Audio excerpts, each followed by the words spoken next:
Hello, everyone. The following is part of a series of videos summarizing the first year of the Israel-Hamas War. This video focuses on the October 7th attack and the hostage situation, while other videos in the series are focusing on the fighting in the Gaza Strip, the humanitarian situation, the situation between Israel and Hezbollah, and the regional facets of the war. You can find links to the other videos in the first comment below. I hope you find this informative. Let me know if you have any questions or comments in the comment section below. So, what happened on October 7th, 2023? At 6:29 a.m., Hamas carried out what is known as the largest terror attack in history, largest the amount of attackers, the amount of money invested, the amount of weaponry that was used, basically every parameter except for the amount of casualties that is beaten only by 9/11.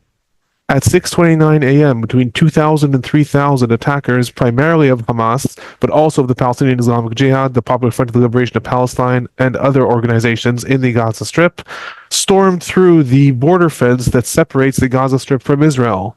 They stormed through different areas that were detonated by the organizations. There were between 15 and 80 different detonations in which they stormed through. The attack combined also ground assaults, sea units. There was also an attempted infiltration and to some extent successful from the sea, as well as air units, in addition to the very famous hang gliders. You can see a picture of them on the top of the screen there. Hamas also used a lot of rockets, mortars, and drones in order to perpetrate this attack.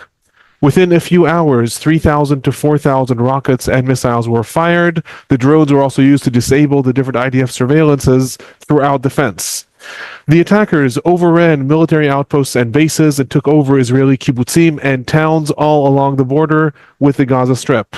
Substantial amounts of violence, very, very widespread sexual violence, and a massacre occurred over the next 12 hours as the Israeli security forces were completely overrun. By the end of the day, close to 1,200 people had been killed in an attack that lasted well over 12 hours. Of them, 366 were IDF soldiers and Israeli security officials. The rest were civilians. So 3,300 people were injured in the attack. Of them, roughly 1,030 were IDF soldiers and security officials. In addition to this, 251 people were kidnapped during this attack and taken back to the Gaza Strip. This includes entire families, women, children, men, as well as elderly people. You might have heard that there are 255 people that were kidnapped. However, that includes 4 people, Israelis, that were already held in the Gaza Strip, the bodies of 2 IDF soldiers and 2 civilians, bringing to a total of 255 people that were held hostage in the Gaza Strip. What happened since then? 117 hostages have been returned alive since October 7th over the last year.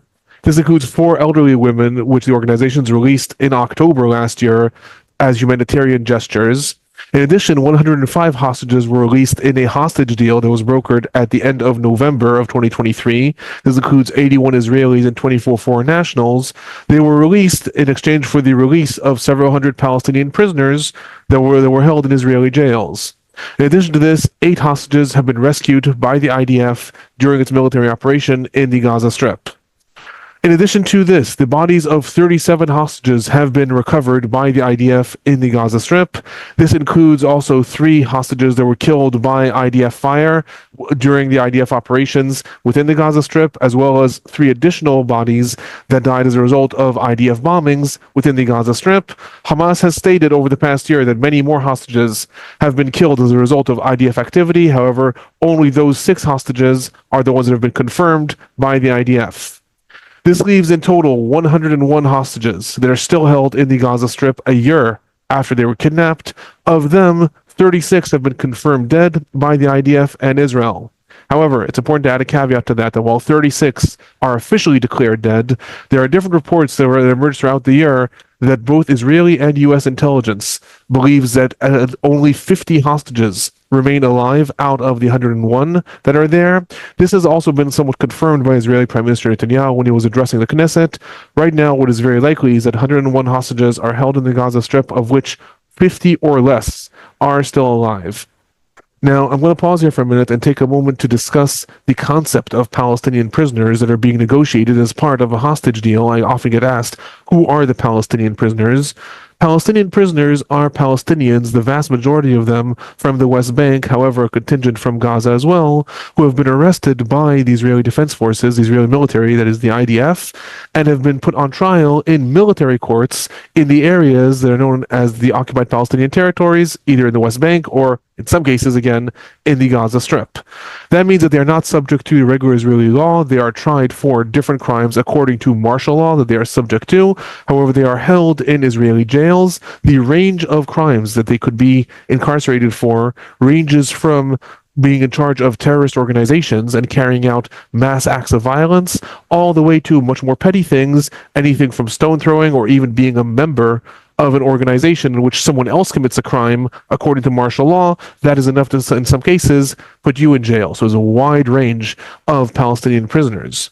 According to the latest report that was published in June, there are roughly 9,500 Palestinian prisoners that are held in Israeli jails. Of them, 1,761 are from Gaza, and the rest are from the West Bank. So that is just who are these Palestinian prisoners.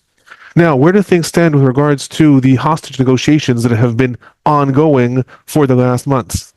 On May 23rd of this year, the United States put forth a proposal for a hostage deal in several phases that would culminate in a complete ceasefire between Israel and Hamas. At the time, the deal was reportedly accepted by Israel, but initially rejected by Hamas. Negotiations continued. Then, at the beginning of July, Hamas agreed to certain aspects of the deal. However, at that point, Israel added new terms to the deal, which led the sides to protract the negotiations until now a complete stalemate.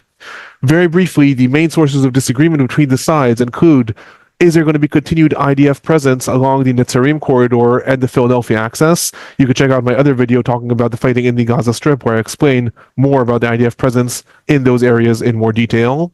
There's also disagreement about if there's going to be freedom of movement of Palestinians to return to the northern parts of the Gaza Strip, where the vast majority of them have been evacuated from. The formula, how many Palestinian prisoners are going to be released in exchange for each Israeli hostage, is also something that is a source of disagreement. Israel demands veto power over which prisoners are released. Hamas disagrees.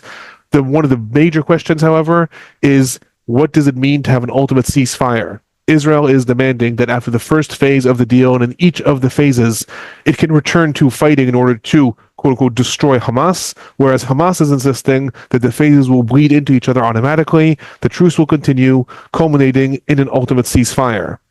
In the last several days, both Israel and Hamas have floated new frameworks for negotiations. However, it has been to no avail. Right now, there's no active negotiations between the sides.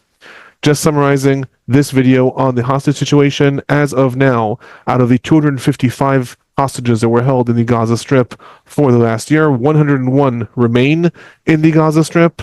Of them, 36 are confirmed dead. However, more likely, 50 to 55 are in fact dead. The rest are still held by Hamas and different Palestinian organizations, possibly waiting for a hostage deal if and when that will happen. Once again, the vast majority of hostages have been released in hostage deals. Some were rescued by the IDF, some were also hurt in the different IDF attacks in the Gaza Strip. That is my brief highlight on 1 year to the Israel-Hamas war, focusing on the hostage situation. I'm Alon Burstein. I'm a visiting assistant professor and Israel Institute fellow in the Department of Political Science at Tufts University. Thanks for watching.